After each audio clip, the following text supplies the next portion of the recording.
আরে ভাই মাঠে যাবে না? কি করছো? তাড়াতাড়ি আসো। হ্যাঁ এই তো যাচ্ছি। ওরা দেখার আগে টাকাগুলো সব সরিয়ে ফেলি। উরি বাবা গো, পেটের ভিতরটা হঠাৎ কেমন মোচড় মারছে।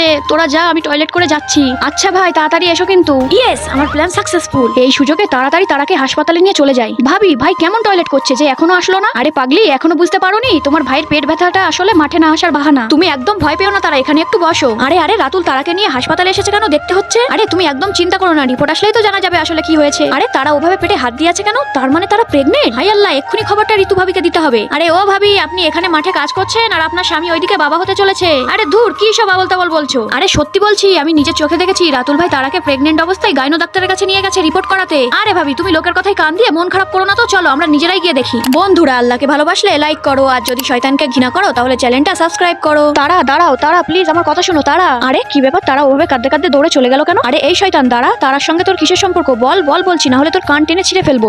লাগছে, ছাড় ছাড় বলছি। আরে তারার বাড়ির লোক কেউ বাড়িতে নেই, তাই তারার বাড়ির থেকে আমাকে ফোন করে বললো যে তারাকে একটু ডাক্তার দেখে নিয়ে আসতে, তাই আমি এসেছিলাম। আর না জানি তোরা আমাকে কি না কি ভাবছিলি।